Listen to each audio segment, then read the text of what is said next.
Welcome back to the second video. Now we're doing some last minute glazing here on a couple of pinholes on the top of the tank. Then we're going to get to cutting the primer down with wet sanding here. Initially we want to sand with 400 grit to cut our glaze down and our 2K primer. You know, you could use a 600, but you're going to be sitting there a little longer. 400, as long as you're careful not getting into the black or the pinstripe here, you're okay. So at this point I'm using 800. I already did the 400 grit cutting down our primer, right? Now I'm using 800 to feather in the edges and go around the whole tank with 800 because our clear coat is going to be sticking directly on the 800 on the sides of the tank, okay? And spraying base over the 800 primer is not going to be an issue as well. Okay, so I'm just washing the whole tank down with our 800 grit. We're going to mask it off after this, and you're going to see me in my home office basically masking this thing up, and then we're going to go into painting our base coat. So we are pretty much getting there. We're going to wash it down after this and let it dry. We could just squeegee it down with a chamois or something, let it dry. Very good. And then we're going to get into fine line taping our pinstripe up, masking up the center. Alrighty. So sometimes you can actually bring your body work and do it in the home while you're sitting and watching TV. So this is my home office, guys. Not sure if all of you have ever seen this, but this is my little kitchenette there. I got a little go pet up there, protein shake, blender, full-size fridge, and yeah, this is my home office. So anyway, here's the tank. So this is the original Harley Sportster tank, as you already know, and I told you that I didn't want to sand all of this off because this is all original. And I just wanted to keep the original colors and lines and decals on this thing. And we had a big dent over here from the handlebar. I pushed this section in. And if I would have basically body worked it, you see that there? That's okay, this side's damaged here. This kink. If I body worked it, that corner was getting close into the pinstripe here. And I knew that I would be coming in, scratching this up, just trying to get the shape here. So I just said, screw it. Let me just kind of fix this cracking in here, right? And then I'm just going to paint it with the dent here. Because, I mean, it's going to be a tank lamp. I could decorate it, show off this side instead of this side or whatever, right? It's not going to be a huge deal. So we have everything sanded. We actually welded a washer in place. We have this part basically bolted up behind the washer. You have all the video for that if you're watching this video now. You should have seen the whole process of building this. We put filler all around it. We blended it. So the pole is just going to screw onto it after we splice this together, right? And then we have our external coming out here, our plug, all taped up. We're going to wipe all this down before we clear it. So what we're going to do is just mask up this classic line here, this original pinstriping. So we did 400 and then we went to 800 on this whole side, and the whole thing is 800 because I wanted you need to clear over 800. You can't, I wouldn't be clearing over 6 or 400 grit. Okay, 800 is a good grit to clear over, to flow coat. Okay, so this is all basically prepared with 800, even the top. Okay, it's not going to be in the weather, it's going to be in the house, so it's going to be fine. Okay, we could base over the 800, no problem. It does have a few little rock chips and whatnot in it.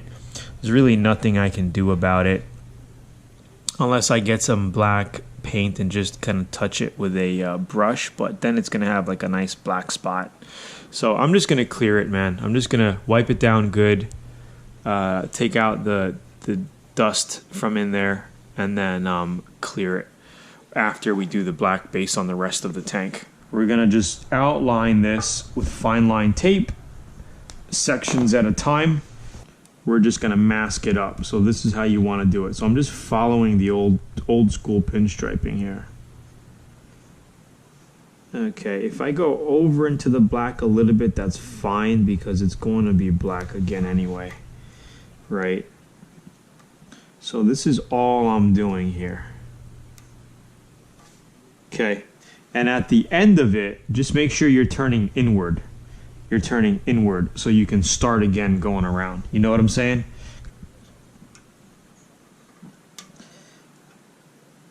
Okay, like this. And then on the corners, you want to kind of push while you do it, while you turn.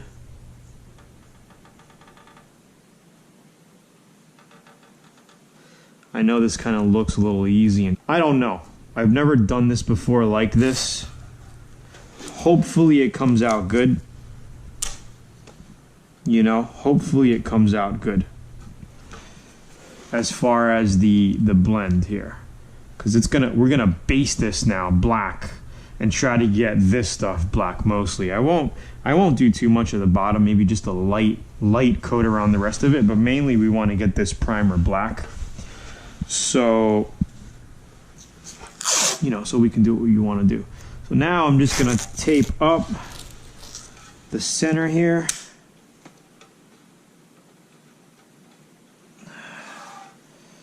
Okay, and that's pretty much, you know, gonna be it. Okay, this done. Okay, the next step would be to make sure you're pushing everything down really well. So take your time, okay, and just push really, really well. I would actually put a little something on this corner here. It looks like we're not covering.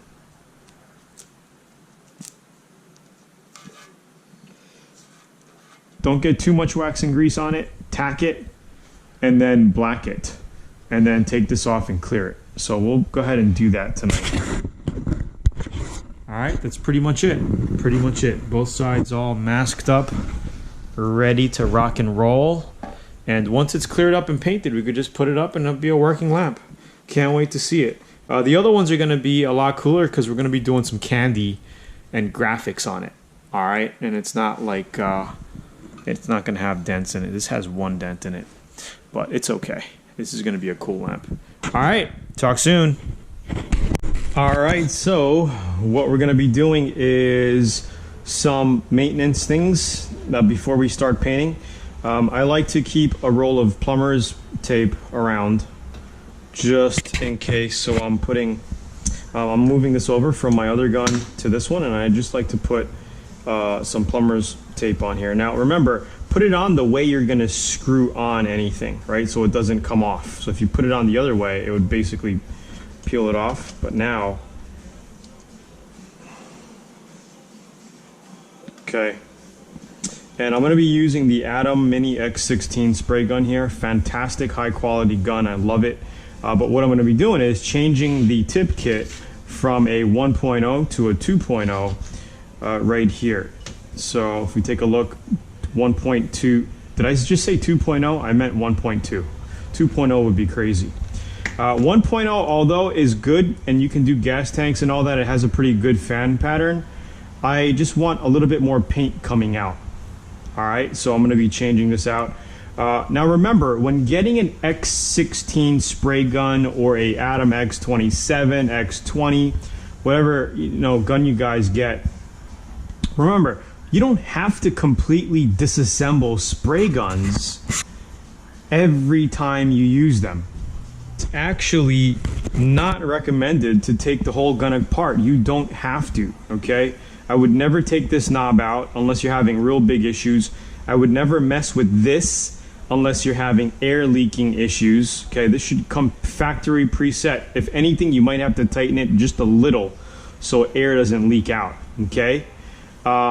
If we take the cap off here, you're right, you're never supposed to take this off. This stays, okay? This whole unit here stays. Never take it off because you're going to damage the gun. You're going to ruin it. This is an adapter for the quick cup system, which we're going to be using. the 350 milliliter quick cup system. This goes on here. And this is a special size that is sold at Zula.com. Okay, you can get this adapter. I'm not sure exactly what the size is, but it fits this threading. This is a smaller threading than a normal spray gun. Where is the other spray gun? I don't have it here. It's probably in there. Here. If we take a look here, it's a smaller thread than that. All right. And they have a metal version as well for the full size. There's only two size adapters.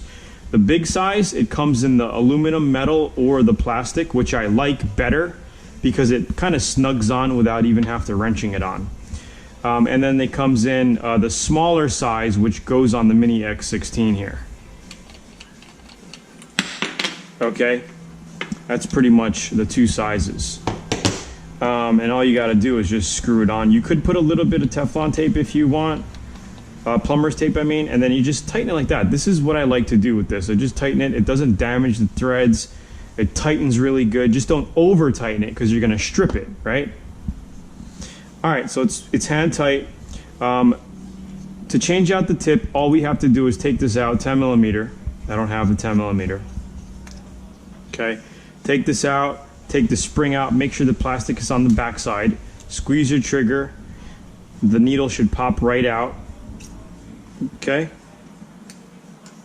All we got to do is replace the needle, the cap, and this is a very affordable tip kit, guys. That's why I love the Atom spray guns so much, because not only are they super high quality spray guns, they have parts and replacements that are very affordable. Like if you got an extra tip kit, these three pieces for a Iwata SATA, you're looking at 150, 200 bucks, sometimes even up to 300 bucks if you're looking for a full-size spray gun. Even with DeVilbiss, you're looking at, they charge you individual. So you buy the needle, which is like 30, 40 bucks. You buy the cap, which is like 30, 40, 50 bucks. And then you buy the tip, which is like 30, 40, 50 bucks. It all adds up. Sometimes they're a lot more. With the Atom, you get everything in a kit, like I just showed you. This is the 1.2 needle, 1.2 air cap, 1.2 tip here. For like 60 bucks, 50, 60 bucks, give or take. That's how much it costs. I don't know what the pricing is currently right now, but super affordable tip kit. And then you basically can convert your gun super easily. And I'll show you how to do this. So it's basically a 10 millimeter. Always use the socket part, okay, the full enclosed part, not this, because you could end up stripping it, okay? And then we're just going to give it a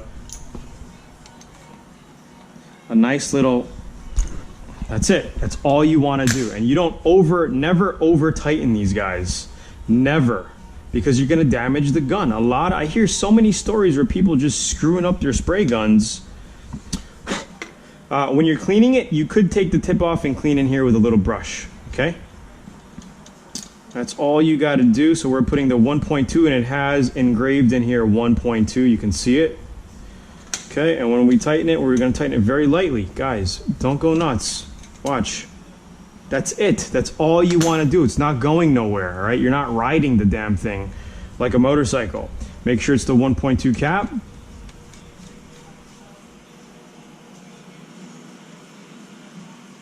Okay, and then we'll put the needle in, 1.2 needle. Just slides right in. Don't force it. There's a little hole in here, okay, that it goes through.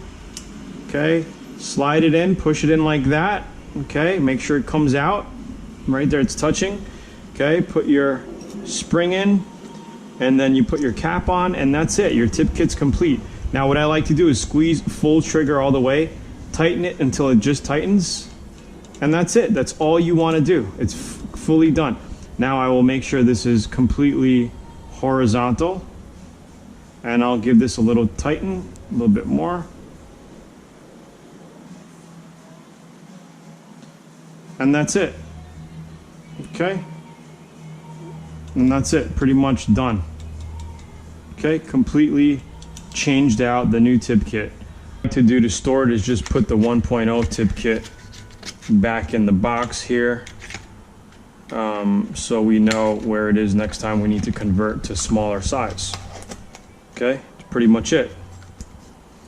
Now, what we're going to be doing is mixing up our black base coat. Okay, it's nice to always have your paint openers around.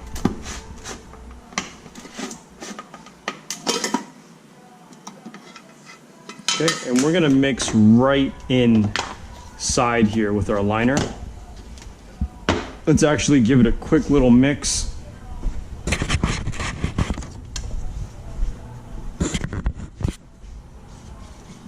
Just making sure there's no thick buildup at the bottom.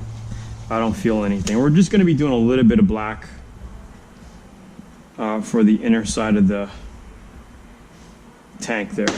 We really don't need a lot. I'll just make a little extra, but we're not going to need as much at all. Okay, now would be a good time to put my gloves on. Okay, so I'm going to be using a medium reducer.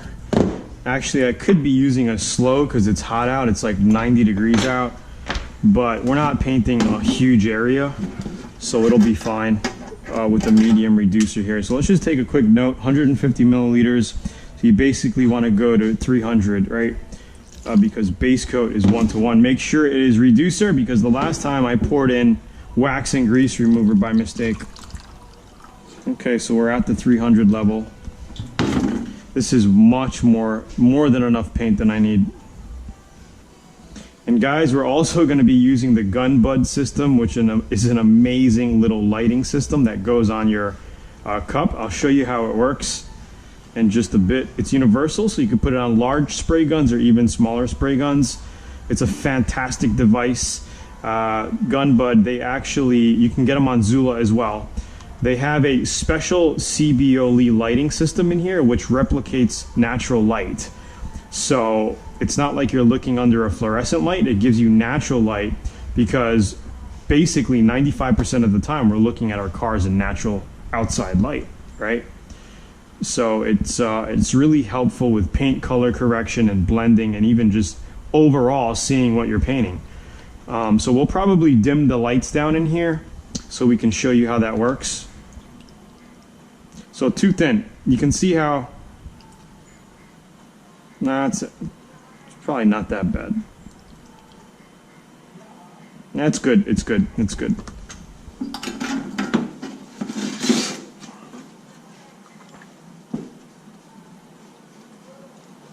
Okay, so we're just gonna do the tank black, and then we are going to do some silver on the other tanks there. Okay, super simple cup system here. Okay, all ready to roll. All we have to do is do this. Slides on the big, and then boom. Okay, check for leaks. Always want to check for leaks. As long as it's not leaking, we're good. Looks good to me. Okay, so the gun is set up, ready to spray base coat. What we're gonna do now, last minute, is actually tack it down, because you always want to tack and also wax and grease before you paint anything. Okay, so we're gonna wax and grease this baby down.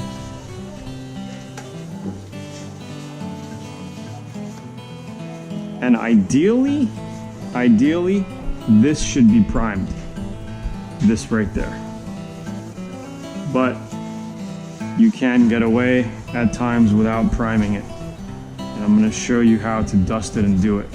Okay, but ideally, you'd wanna be painting over full primer. So this is wax and grease, and then we're gonna tack it as well. Okay, so now we just tack it lightly just to take the lint off. That's all you gotta do. Actually, I gotta close the garage doors, okay, before I start blasting this thing. So we'll close the garage doors really quickly. And I have to mask that up. So just keep this over here for now.